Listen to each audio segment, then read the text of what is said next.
Good evening, everyone, and welcome to the Real Science Exchange, the pubcast where leading scientists and industry professionals meet over a few drinks to discuss the latest ideas and trends in animal nutrition. Hi, I'm Scott Sorrell. I'm going to be your host here tonight. In this episode, we'll visit with Eve Pollet. She was on the last podcast to discuss key messages that will be presented at the upcoming grad student symposium going to take place today at noon. We'll explore how the dairy industry is evolving to meet the demands of Gen Z, a generation that values health, transparency, and sustainability in their food choices. We'll unpack key trends shaping dairy farming, product development, and processing. From how to raise and feed cows to highlighting the milk attributes that matter most to customers with changing preferences. So, Eve, I want you to start us off. Give us just a little bit of background about yourself and what is it you plan to cover in your presentation today? Yeah, so I work at Dairy Management, Inc., which is a great convener of industry. And one of the things that we work on behalf of industry, science, innovation, etc. One group we have within DMI is called our Strategic Intelligence Group. It's our Consumer and Market Intelligence Group.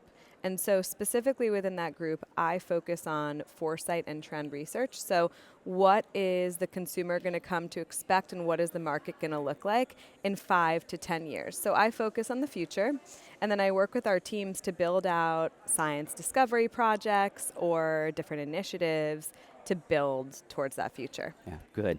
I brought a few helpers with me today. Dr. Jim Aldrich to your left there. Jim, just give us a little background, if you will. Yeah, thanks for the invite, Scott. Jim Aldrich, I'm a dairy nutritionist with CSA Animal Nutrition, located in Dayton, Ohio. Yeah. I was trying to get that Ohio somehow, say something different. But anyway, I guess I'm here as a person that works with cows and feeds cows, and we have some levers that we can turn to change. We try to optimize milk components based on the market and what's best for the cows and what's best for the producers. And often we just milk cows and forget about we need to focus on what consumers demand, right? So yeah. I guess I'm here for that perspective. Yeah, good. Well, we appreciate it and glad you could join us. And speaking of Ohio, we have Dr. Rafael Jimenez-Flores. I love the shirt, Rafael, beautiful. Yeah, the Ohio State. Tell us a little bit about yourself. Well, I was originally born in Mexico, educated in Cornell, UC Davis, first job in University of Illinois. And then I spent 25 years in California, in the California Polytechnic State University. And then they made me an offer I couldn't refuse about 10 years ago at the Ohio State University. And, well, you know, we're champions, and NCAA champions. And my specialty is on what is it in milk that makes it such a good food? And I think it's milk and human health. They've been tied for millennia. Probably they co-evolved with us. And so I want to know more of the secrets that Mother Nature has made in milk to make it such a product. Most of the people, we know that it works. We know that nutritional is good. Lately, for babies and cognitive development is great. For digestion, I just was in some posters that it turns out that maybe some processing of milk does something unpredictable, and it makes insulin resistance lowering and good products. But my goal here is to expose to people that Mother Nature does not give away her secrets easily. So we need a lot of dedication, perseverance, scientific know-how. And along with that, and I think it's a sage way for who follows me, we need the technology to bring it to the public. And so these two things are very intimately related. And I think that's what my field is all about. Good. Well, thank you for joining us. Looking forward to the conversation. And the final color commentator today is Dr. John Lucey from University of Wisconsin. John, tell us a bit about yourself. Well, I grew up in a dairy farm back in Ireland, so a little bit of a different accent here from some of the others on the panel. But I've been at University of Wisconsin for 26 years, and I also head their Dairy Research Center, so focusing on dairy foods. So for today, I guess some of the thoughts I have around this area are going to be related to the very high emphasis now on milk proteins and the quality of the milk proteins. And that's ending up in all kinds of products that we see, whether it's Greek yogurt or protein supplements or using it in all kinds of products. Also an emphasis in cheese. Obviously Wisconsin makes a lot of cheese, and it's a big area for us as well. But beyond taste and functionality, which are the huge drivers for the increase in popularity of cheese, we're seeing an emerging interest in the health benefits from cheese. A lot of words we'll see around some of these talks or posters at the ADSA meeting about things like dairy matrix and the whole kind of complicated system of a food product and how it's impacting digestion in a very positive way, and components like bioactive peptides that we may touch on this morning as well. So a lot of interesting nutritional things coming out for dairy proteins and dairy products that I think it's really important for the public and farmers and the consumers to know. Yeah, it's going to be an interesting conversation. Eve, I'm not much of a hockey enthusiast, but I understand that you skate to where the puck's going to be and not where the puck is. So bring that home for me relative to dairy foods. Where's the puck going?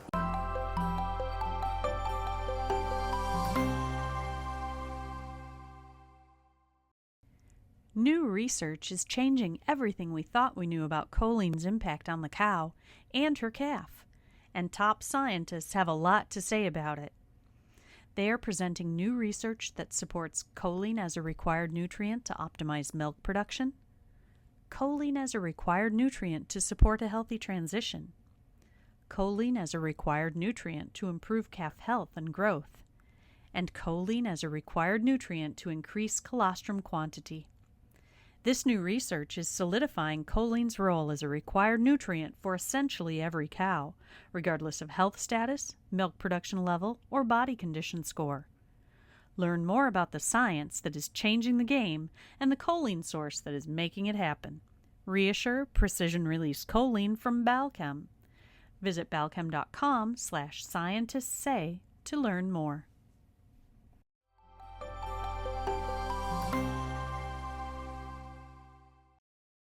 Yeah.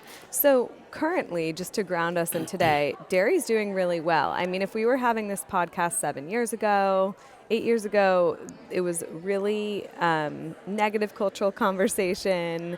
Sales were down. Sales are up in all categories, and we're seeing huge success around yogurt sales, cottage cheese, value-added milk, and lactose-free milk, and some of those products that are playing into consumer trends. So in terms of trends, where is the puck going? Right now, we're seeing a huge focus on functional foods and health and wellness. We're seeing that consumers want high-protein foods. We're seeing that they want fermented and cultured foods for gut health. We're seeing GLP-1 enter the conversation and GLP-1 accompaniments, high protein, good for your health. We're seeing a new conversation around women's health that wasn't had even 5 years ago, and what foods should women be eating at different points of their life.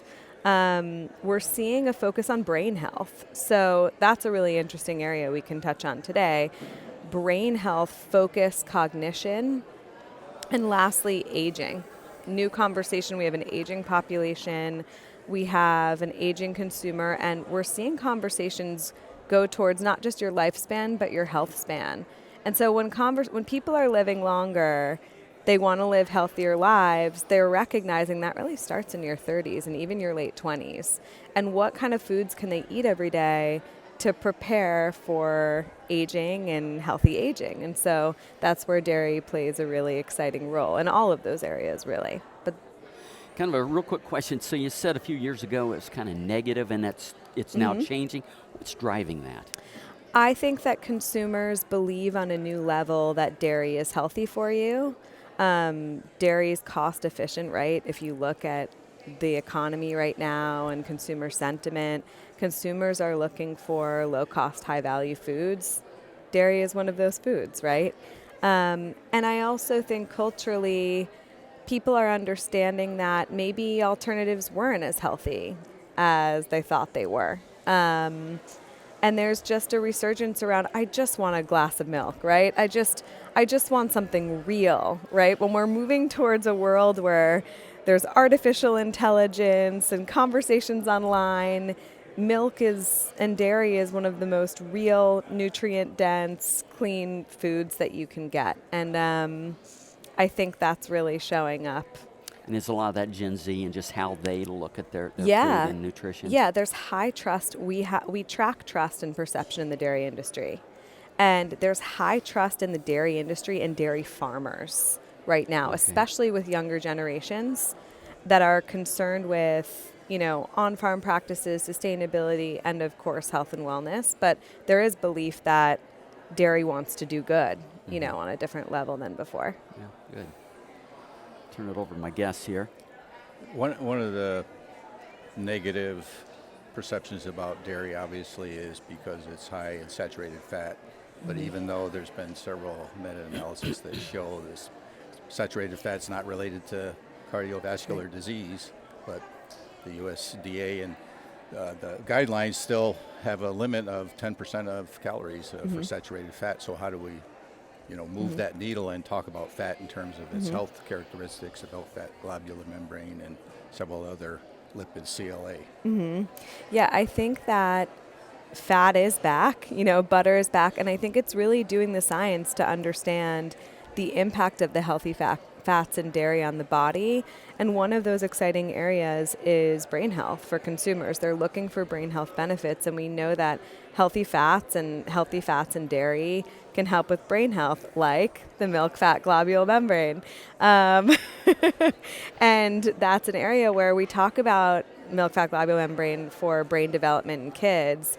But when you look at the consumer trends and where the puck is going, aging, focus and attention is one of the most important resources that we have, right? Time and our focus and attention. How can the fats in dairy help with these new areas that we haven't gone into? It's not only about disproving that it, doesn't have negative cardiovascular effects, but also showing what other areas does it help with the fats in dairy that consumers care about. Well, I have to jump here, Scott, because there are several aspects that and one phenomenon is not due to one thing. It's not that we have a silver bullet with the MFGM or something. For years, I always thought that although I love proteins and I was a protein chemist when he was a student with, Dr. Harjendra Singh and Campanella and all of those in New Zealand, it turns out that butter has always been a product of the dairy industry that kind of flies, or better, is submarine. DMI has incredible statistics that look, when we had all of this controversy about heart disease and saturated fats, butter took a little bit of a hit.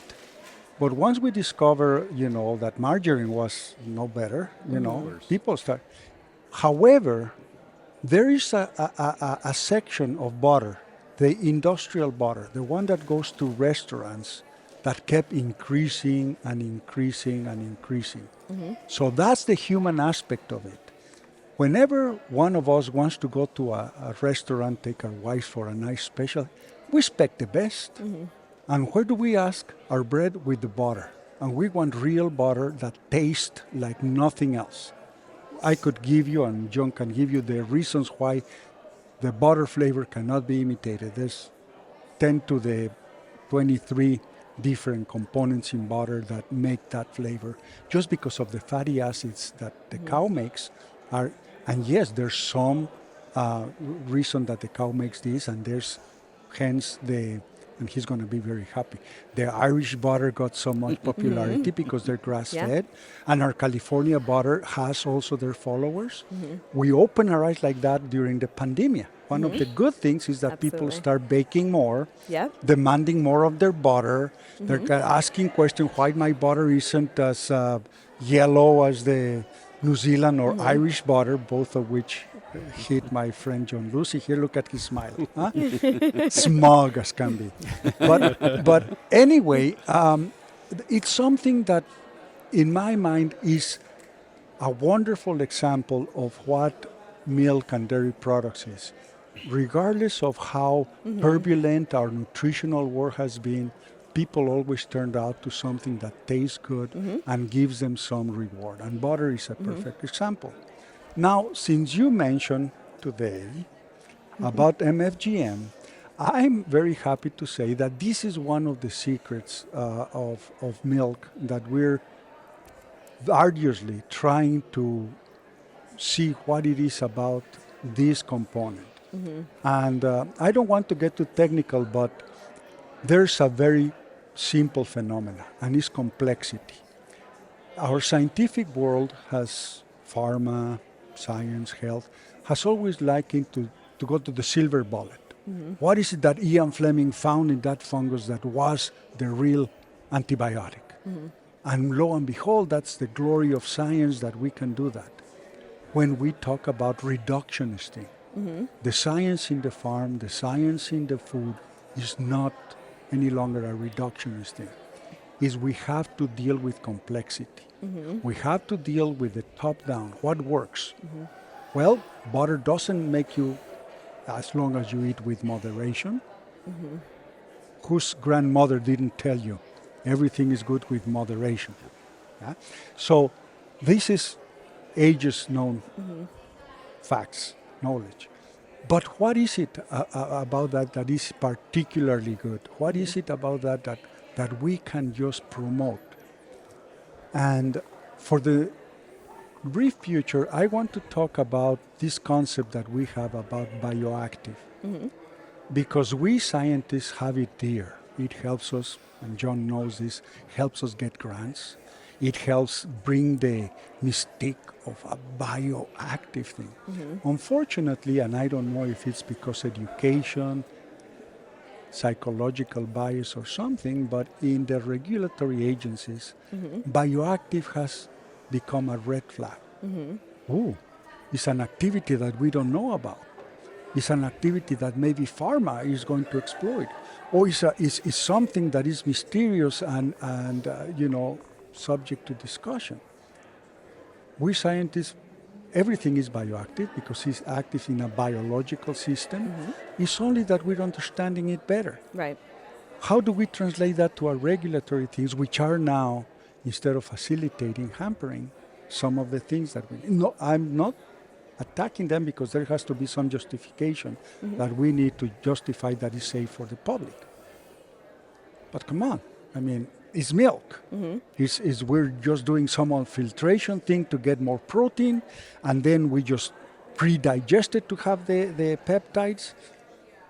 And osteopontin, a word that now, because, and it's the same thing, GLP-1, everybody talks without fear.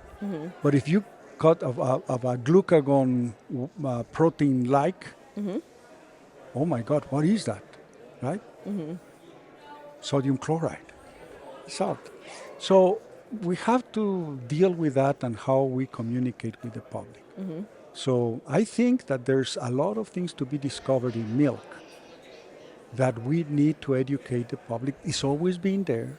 We just know now why is it good for you. Yes. Yeah, absolutely. How do you break that message down when you're talking about milk fat? Globular membrane, you see it's a mouthful, right? And CLA, conjugated linoleic acid, it can be scary or bioactive. And how do we break it down into sound bites? Because our consumer attention span is not what it used to be, or maybe it never was. I don't know. But I think that this is exactly the activity that we should enhance on. It's what people listen to, what we publish in LinkedIn. What our influencer students that go there in Instagram and says, hey, I published my paper on this, and then they give a brief grandma direct. And I don't mean disrespect to grandmas, they're smart and everything, but Einstein said, if you cannot explain what you're doing to your grandma, you don't know what you're doing. And it's the same thing for my students and everybody. So I think it's education. Now, I'm a professor in university, what can I gonna tell you? Marketing, funding, no, I always go to, it's the same thing, it's education. And what are the appropriate channels to educate and who's doing it? I mean, when you get called, and as a professor, we're inviting John Lucey and you, and I said, I have to participate. It's not just an influencer that is talking about milk the same way that he's talking about her style. There's a difference. That's an interesting question you bring up about the channels, and I think you were talking before about tracking some of the channels. And so where are consumers getting their information today, and what is it that you're tracking? It depends on which consumer, but when we talk about Gen Z and the younger consumer, of course, social media, TikTok, and what's wild is there was a study that was done, and they found that 2% of health information on TikTok is correct. Wow. Only 2%. You know, and so what's the believability then? So Yeah. so it's false, but are consumers believing it? absolutely. They are. Yes. Consumers are believing it from people that look like them, from people's lives they want to emulate, and from things they want to try. I mean, this generation is motivated by novelty, so marketing is really important, right? How do you reimagine a food that's been here for thousands of years? How can you get new ways to talk about it, right? What's in it? What does it do? What other uses can we find for the ingredients? We know that, you know, certain components help with certain health areas, but we haven't explored them for others, right? And so how can we increase the diversity of messages and claims that we can make and science we can conduct around the components in milk and what they do, and then also talk about how milk is this superfood, whole food. But what's also interesting is online, right? And you mentioned butter and baking during COVID, and COVID was really good for dairy. There are two conversations online with consumers. There's one around health and wellness. They're putting cottage cheese in their pancakes. They're eating Greek yogurt and they're whipping it up in a blender and putting pudding mix in it to make whipped high protein desserts, right? They're doing everything these days. On the flip side, consumers love taste and texture of dairy. It tastes good. So there are other health and wellness products on the market, but generally, people would prefer to eat their vitamins and minerals instead of take supplements or take another food. And dairy is a perfect food to do that. So yeah, I would say, when going back to your question around channels, social media is very motivating. And we're also seeing a move towards ChatGPT and generative AI systems. And there are people that are focusing on, first it was, how do I optimize the way I show up in Google as a brand or a product? Now it's generative engine optimization instead of search engine optimization, and it's how do I show up if I'm searching for something on ChatGPT or Perplexity or one of those systems? What product is good for me? What recipe should I make for brain health, or what should I do? And that's another channel that we're going to see developing with these young kids and younger consumers. Is that an area DMI is looking at, building that messaging and putting it into those platforms? Yeah. And what we found actually so far is that we're positioned really well in those platforms. And, you know, there's a lot of science that's been done, to the credit of everyone here and, you know, at this conference, around the benefits of dairy. And so currently we're seeing positivity there. Social media is another story. If you're a good storyteller, if you can create humor, if you can create a hook, you know, you can really say a lot of things that maybe aren't exactly scientifically accurate or studied or known, yeah. Interesting. There was one question I had. We're talking about all the positive attributes of milk and consumer perception. One that I think maybe negative is sugar or lactose, and what's your studies saying about that? Yeah, lactose-free sales are up. They have been for quite some time, and we're seeing consumers gravitate towards lactose-free. That's going to continue to be important to people. Low sugar is also another area. When you look at claims and sales, low sugar, no sugar claims are really strong right now and growing. So that's really why one of the reasons why we saw yogurt grow over 10% in sales this year, because it taps into all of those trends: high protein, low sugar, low lactose, you know, all of those things. So I may jump here because I know, and this is highly controversial, because we have a dark horse in dairy, and that is lactose. And it comes from a very biological and biomimicry type. I read the book Biomimicry. Do you know which are the only 2 sugars that are not made by plants in our diet? Didn't know that. Lactose is one, she was talking. Does anybody know the other sugar that is not made by plants? Galactose? No, that's part of part of lactose. It's the same with my students. They never know. They don't think of honey. Right. So there goes a complex sugar. There goes a complex sugar. So the question I have and why I say it's a dark horse is why is it that Mother Nature made lactose the sugar for mammals? Exactly. Why is it in lactose that is not, why don't we have glucose in our body. We could have just the mother make the glucose and give it to the baby. Yet it doesn't happen. It doesn't happen in humans, cows, donkeys, platypus, for all, just to bring the land down under. But the people that studied this for a long time, Smithsonian Institution, a guy called, who's recently, Olaf, second name is with O, and it turns out that he studied the evolution of milk and mammals' milk, and he went and milked bears in their caverns, and milked elephants and giraffes, and we were analyzing those in Cornell. And Dr. Barbano, who talked yesterday, can tell you about that. And the big question was, why lactose? So we make a big deal about lactose tolerance, which was a real misconception yesterday.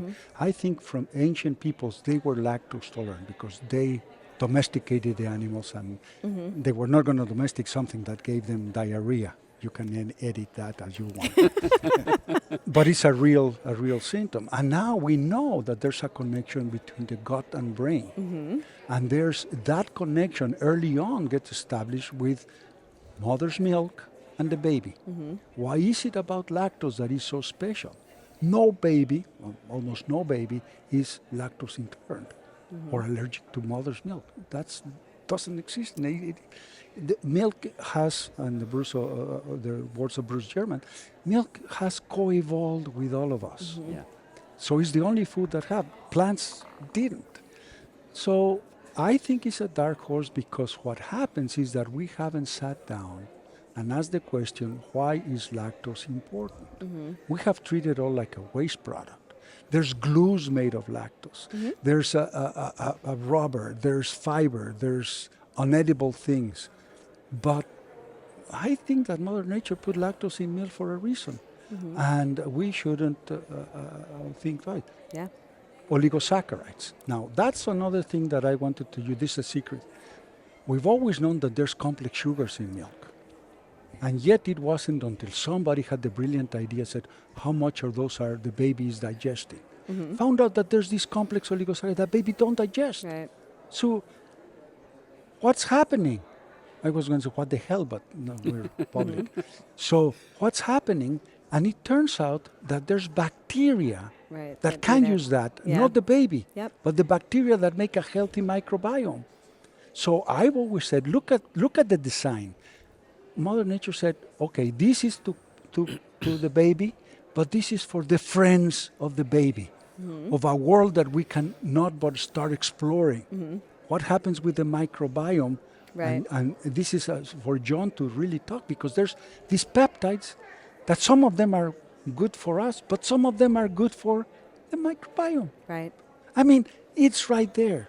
But we are not being smart enough or patient enough or DMI having funding enough to go and look at those things. Right, John? Yeah. And another aspect to this too is we talk about lactose-free and we focus a lot on milk. But virtually all cheeses are lactose-free. Yeah.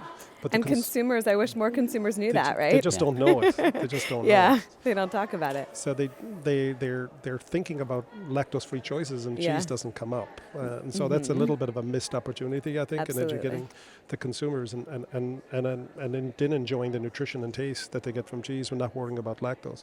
They don't understand that it's a fermented product, and the bacteria have already used all that stuff, Yep. so we don't have it left there. Back to a couple of other comments on that too. I think during a complex product like either yogurt or cheese, we rely on these fermentations, these dairy fermentations, not just to make tasty products, but they're actually making products for us too. Right. So they're digesting partially the proteins and making those proteins more available to us. And back to the word that Raphael brought up earlier on, this making these bioactive, but I think this is a very positive, primarily it's a very positive use and a benefit from them. For example, there are peptides or small parts of proteins that can reduce hypertension. And so, it's a global epidemic of hypertension, and yet from consuming tasty products, Right. rather than just look for a medication or a drug, we could help. It's not to solve. It's as we mentioned this morning, it's not about a magic bullet that solves everything. But if I can make dietary choices in foods that are tasty, good for me, could they have other benefits on my health? And the answer to that is yes. And then it's a question of like what combinations of foods and choices that get me to a healthy place for myself in terms of all the things I want, to be active, to have good cognitive experiences as I get older, as well as be active when I'm younger. So how do we do it? I think dairy can fit all the ways from the infant, as we talked about, infant form and so on, and all the ways to the healthy aging. And one of the, there's all kind of fascinating stories that you can hear as you hear academic studies or look out for studies that have been reported. Some of the cool, kind of interesting things that have passed my doorstep recently has been very interesting studies where people who have consumed more cheese as they got older had less cognitive decline. So we think about Alzheimer's, we think about all sorts of cognition issues as people get older. And a lot of people, as they get older, they stop eating a lot of dairy and a lot of cheese and so on. So maybe some of those choices we've made are not the cause of it, but maybe the absence of these foods are contributing to some of the issues. And obviously these are huge, kind of issues that we face today with an aging population, that maybe there's some ways that we can figure out better the science and have more scientific validation of these early studies. Right. But I think it would be big time benefit for consumers. Yeah, absolutely. And there's something very significant of what John just said. A lot of the things of dairy products is because they're preventative. Because it's part of a diet that you eat and repeatedly make you stronger bones. You have less hip fractures on your elder age. If you have high cholesterol, we have proven that the antithesis for the antidote for high cholesterol is sphingomyelin. And the best source of sphingomyelin is in our cheese, in our milk, in the milk fat global membrane, which is there. But the first thing that doctors tell you today, if you have high cholesterol, stop dairy. Yeah. So there is the trick about what it is, and you just think about it. Why in the ancient world, and we have documented things that 3,000 years ago in the Chinese method, I just saw in this in Aldrich, a guy in the Technical University in Munich, spent a year in China.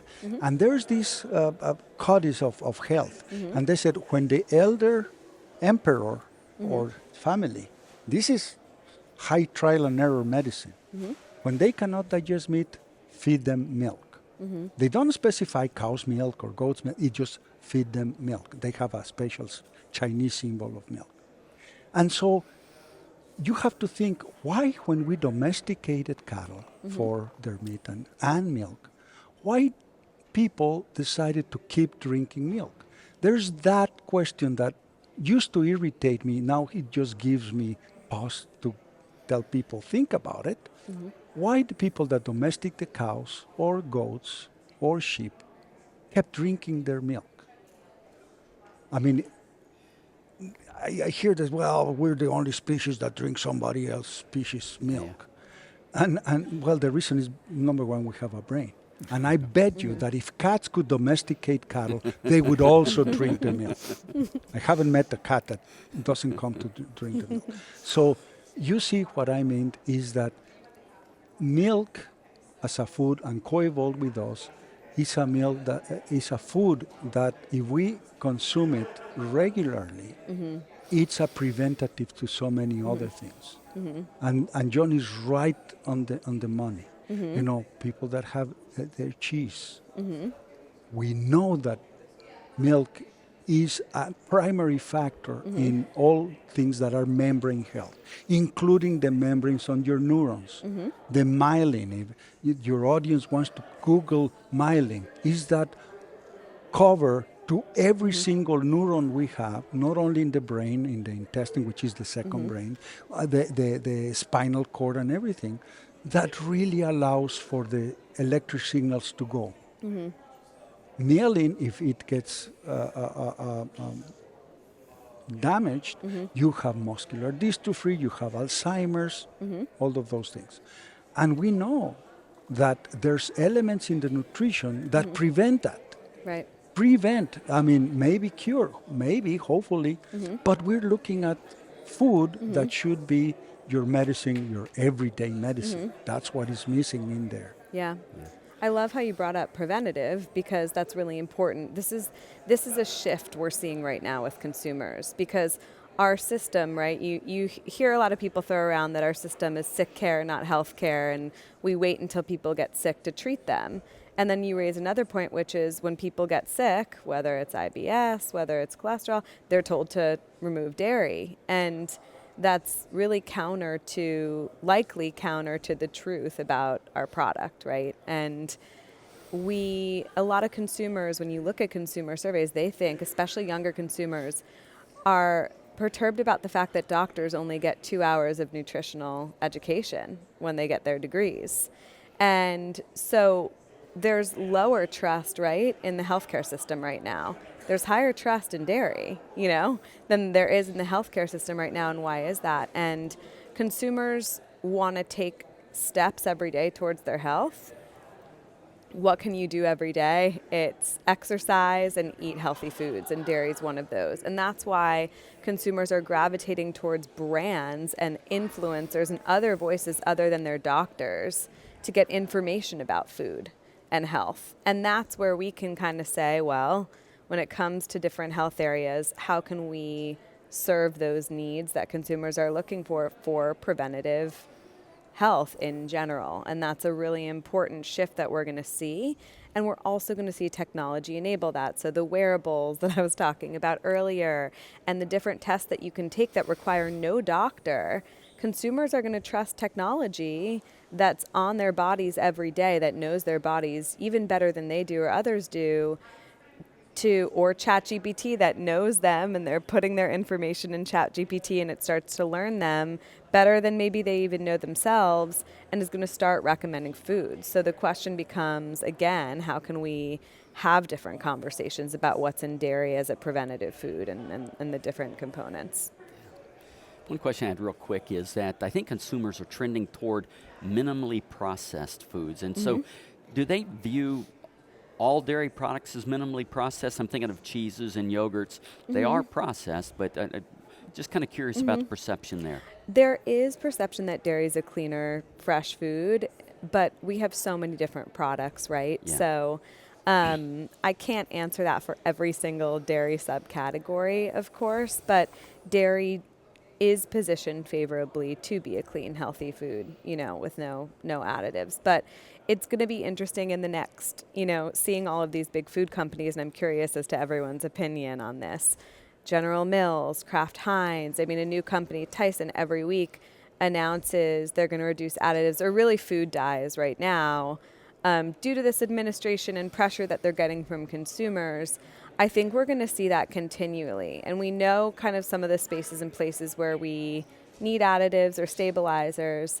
But it is a kind of an interesting call to action for our industry, is to look at where are the products where we might not be as clean, and how can we maybe innovate from a food science perspective to get there.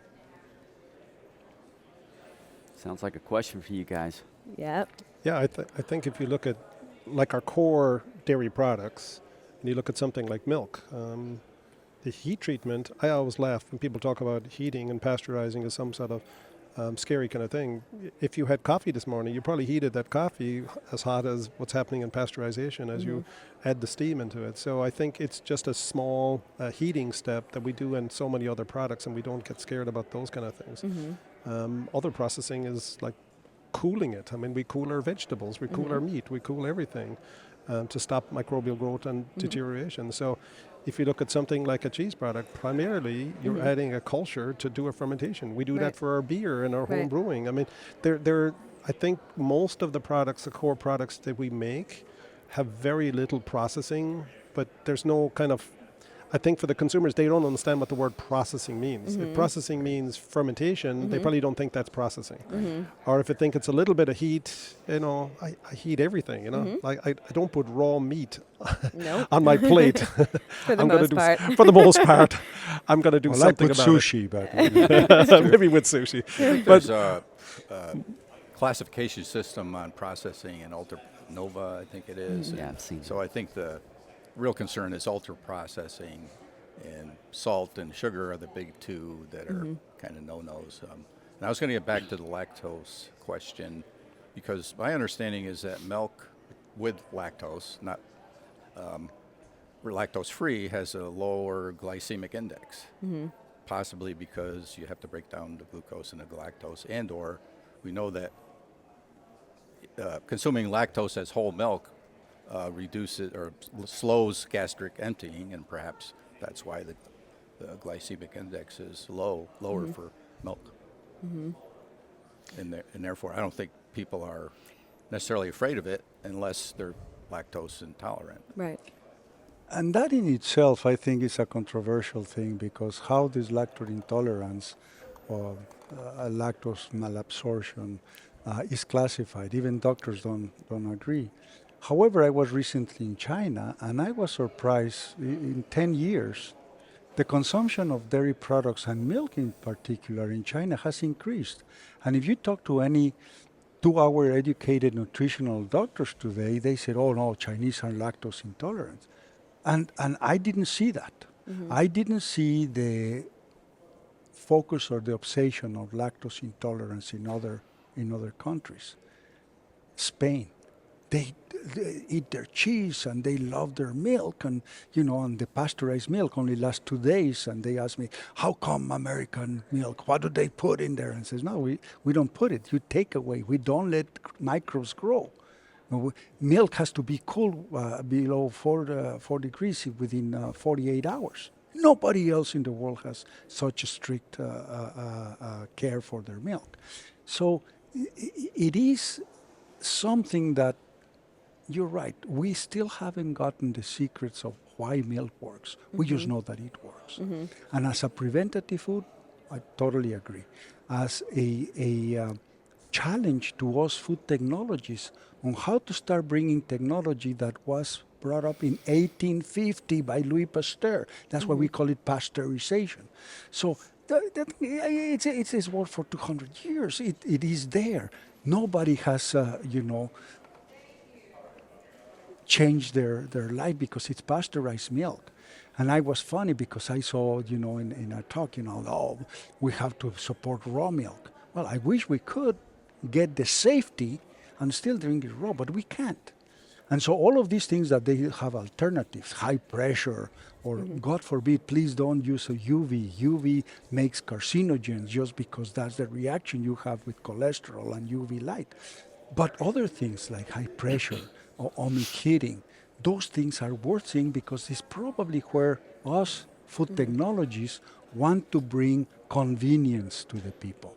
Whether that convenience is that we can have milk shelf stable, whether it resists more in the refrigeration, whether we have a different kind of yogurt, a different kind of coffee creamer with more, brain development power. Whatever it is, it's a good challenge to have.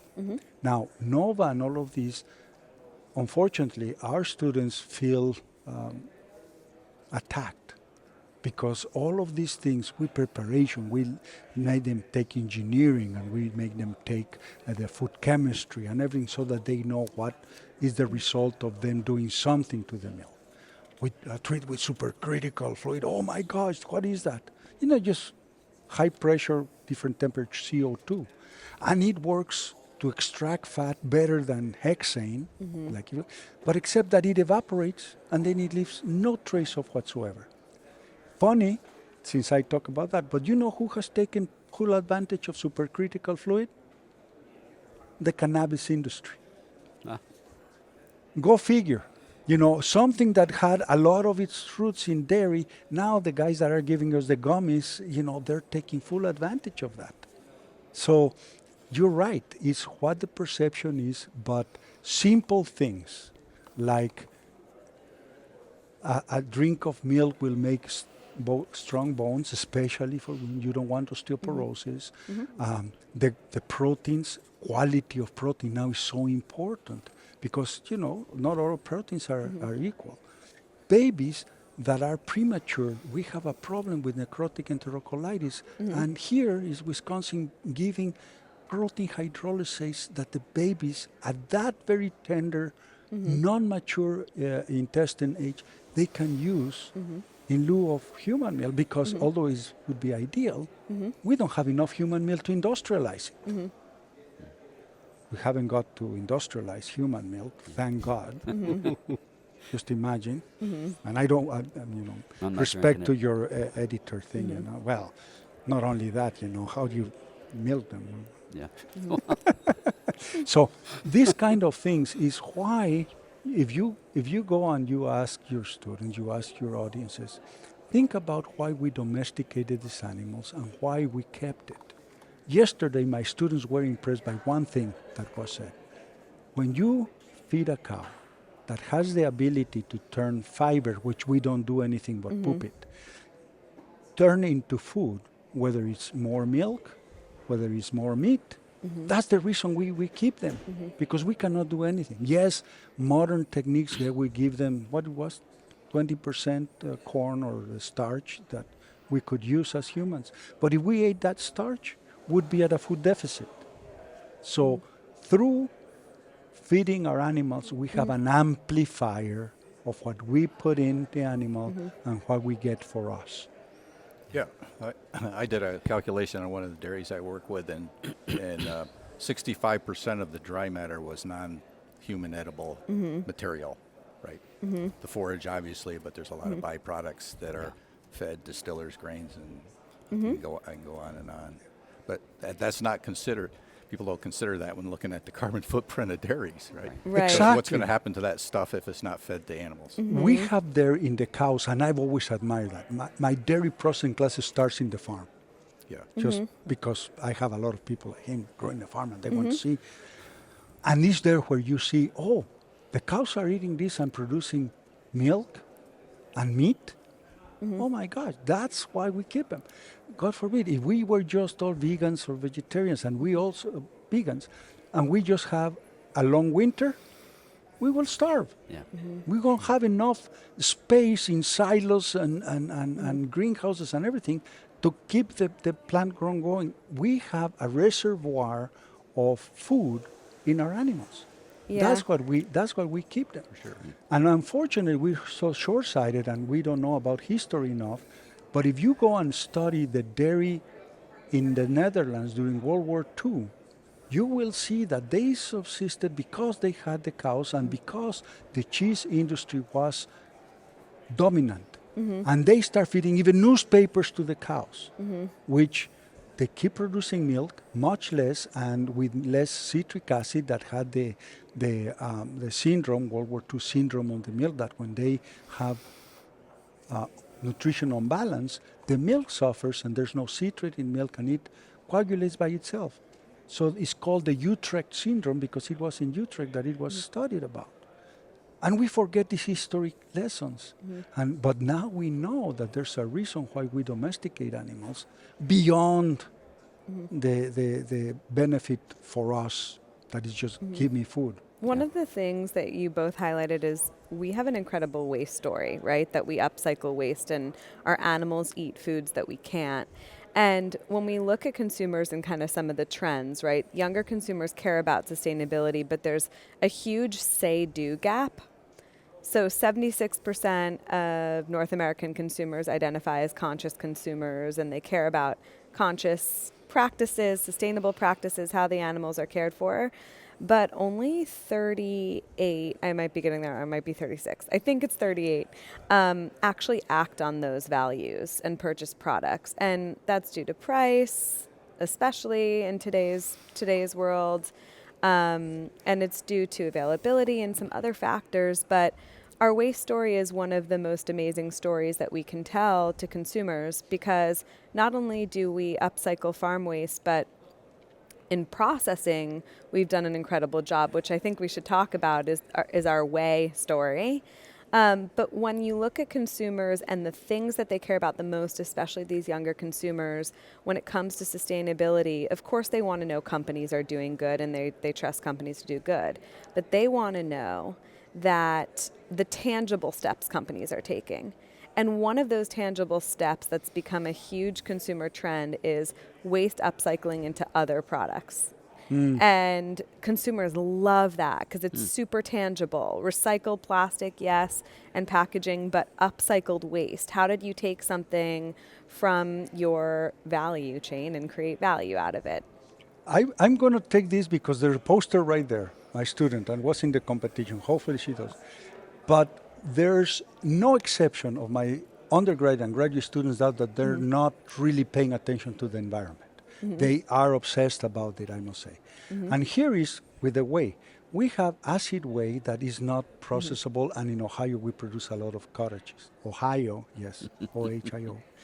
And it turns out that there's other industries that have waste. It started with the fish or the meat. It turns out that then when they scrape the meat out of the carcasses, especially in poultry, they get a lot of really value protein, but they cannot use it because that high pressure gets little pieces of bone and cartilage. So this student decided to put the acid whey and the waste meat and make a fermentation. So of course we have academic value, and I can tell you the microbes that go in the rottening and the high stench of cadaverine and all of those things go one way. The acid whey goes also the other way with the sour and fungal and everything. But we put those two together. Well, she did. I just was looking at it and get the funding for it. And she gets this fermentation that, number one, reduces all pathogens because of the lactic acid. Lactose plays a big role there. Then it gets dehydrolyzed, and we had all of these bioactive peptides that he has published about, and they're there. And they're coming from the whey that was in the acid whey that we couldn't use. And now we have a perfect, beautiful, pre-digested, high-value product that, well, because it was made of waste, we can start, and guess what?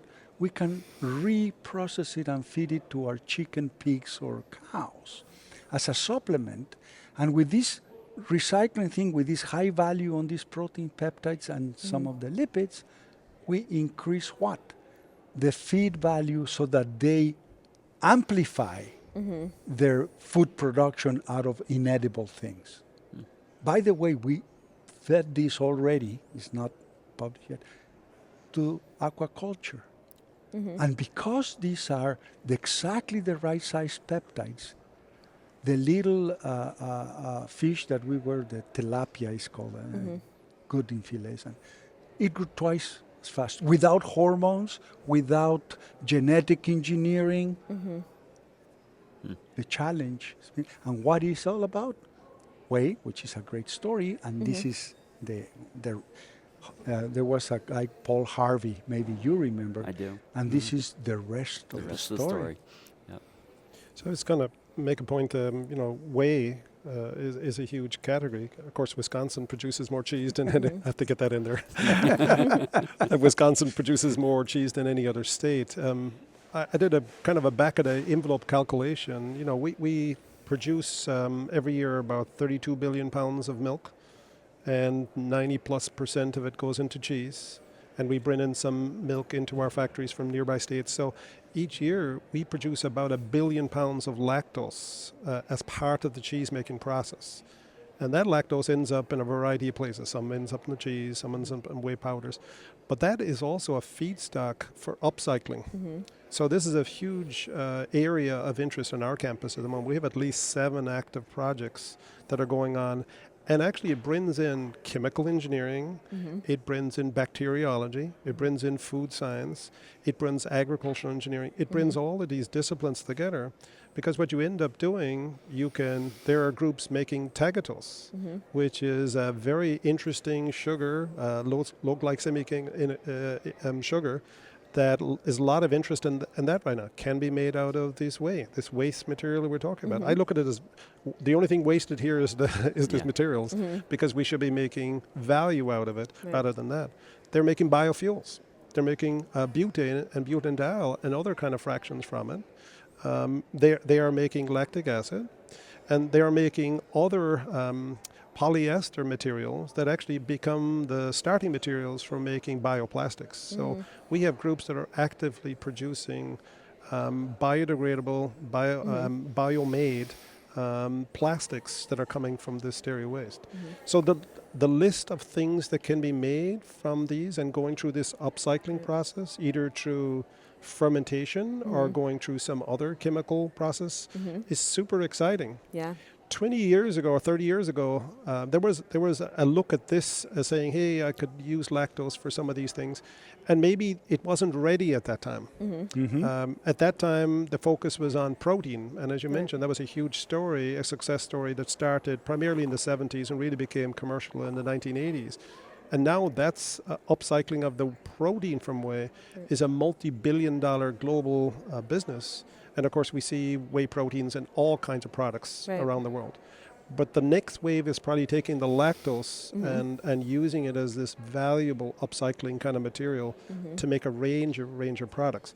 The amount of different groups that come and ask me for all kinds of interesting ideas about how they could do this is just off the scale right now. And I really think in the next number of years, we'll really be talking about this is a way to save the planet, because we are feeding the planet and we're saving the planet at the same time as we wean ourselves off fossil fuels. I think it's a great story, and I think the Gen Zers and other groups are really interested in that story right now. Absolutely. And yet I would be remiss if I don't mention this, because in the words of Isaac Newton, if I had seen far, it's because I stood in the shoulders of giants.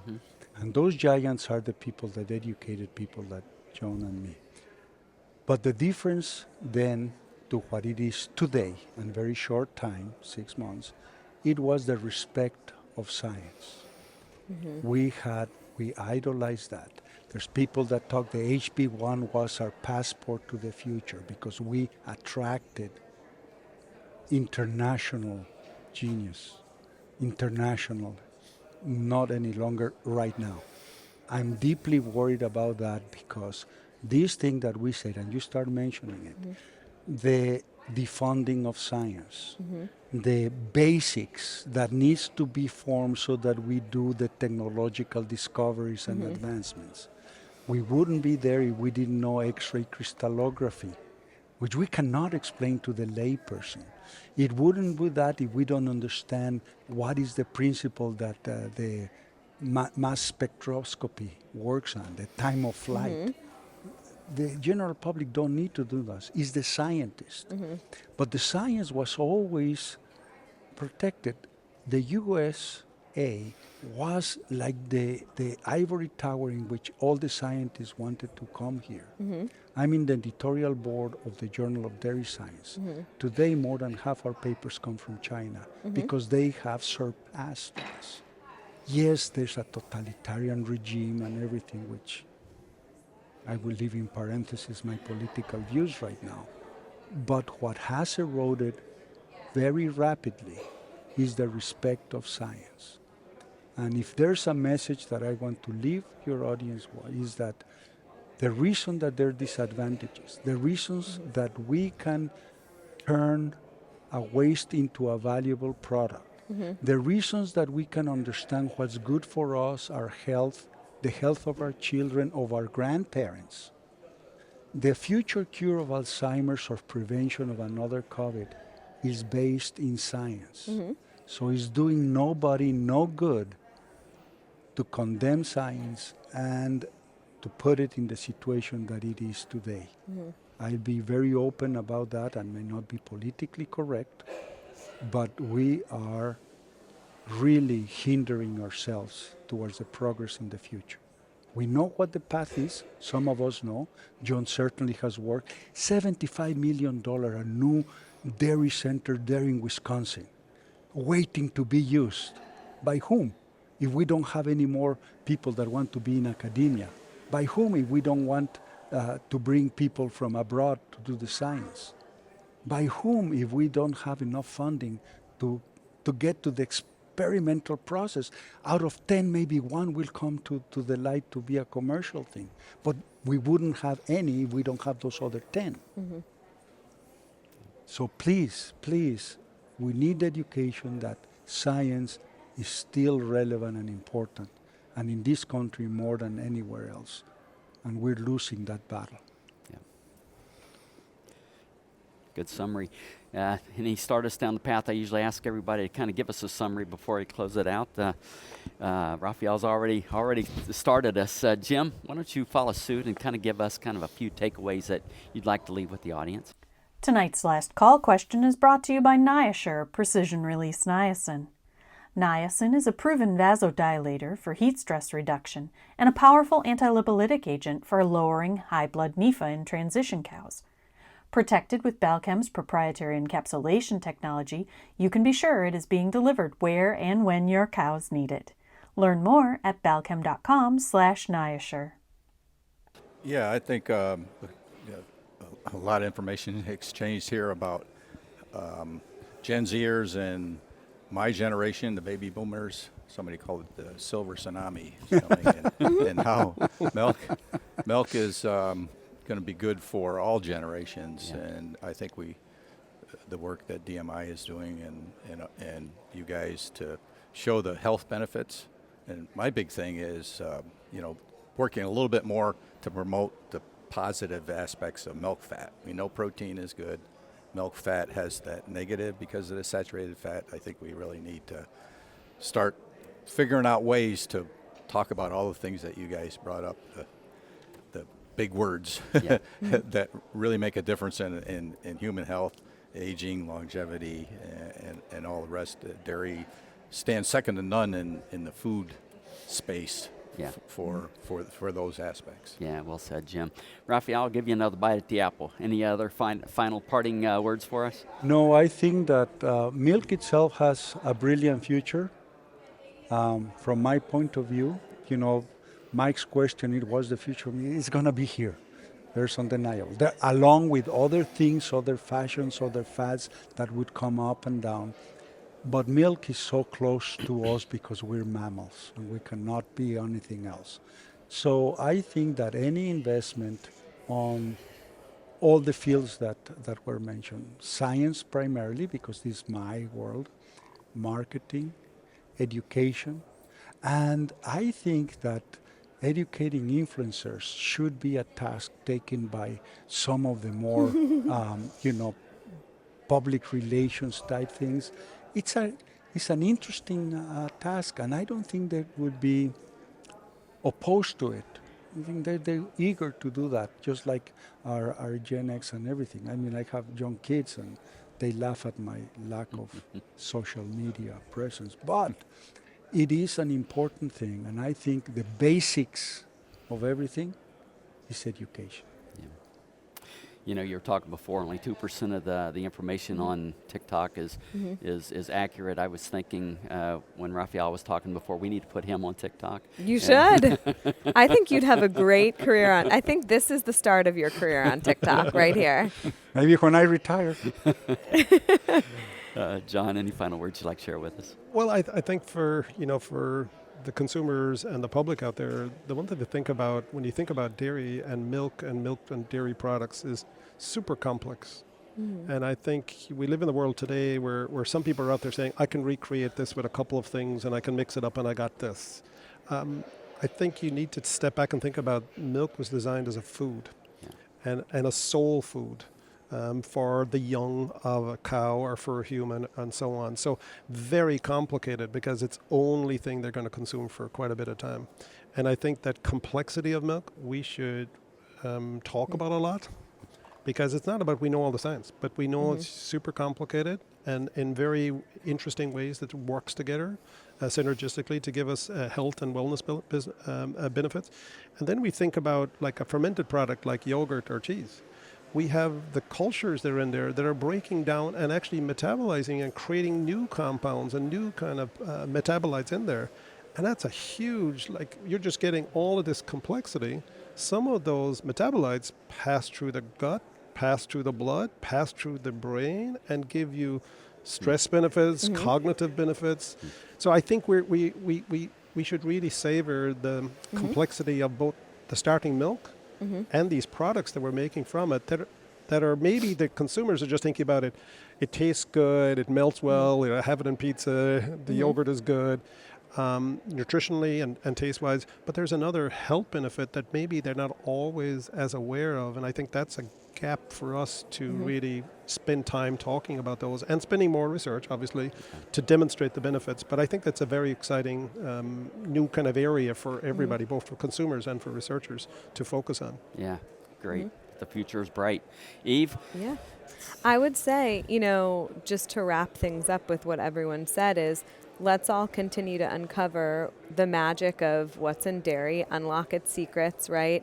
And talk about the different ways that dairy helps to solve for a variety of consumer health conditions, from gut to brain to muscle to bone, skin, anything consumers care about.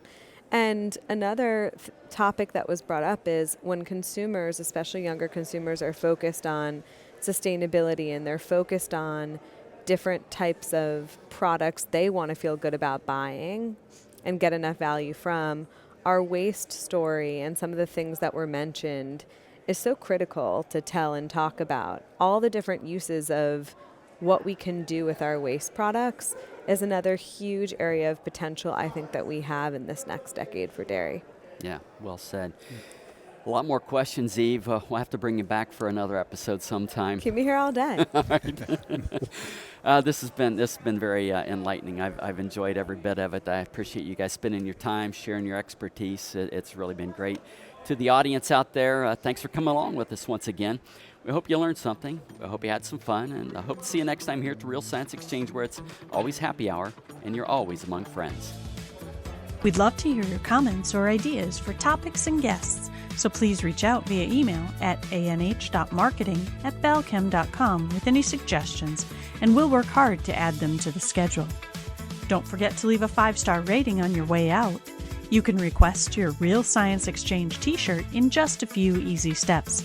Just like or subscribe to the Real Science Exchange and send us a screenshot along with your address and t-shirt size to anh.marketing@balchem.com. Balchem's Real Science Lecture Series of webinars takes place on the first Tuesday of every month, with the top research and nutrition topics that will impact your business. We also include small ruminant, monogastric, and companion animal-focused topics throughout the year. Visit balchem.com/realscience to see the upcoming topics and to register for future webinars. You can also access past webinars and search for the topics most important to you.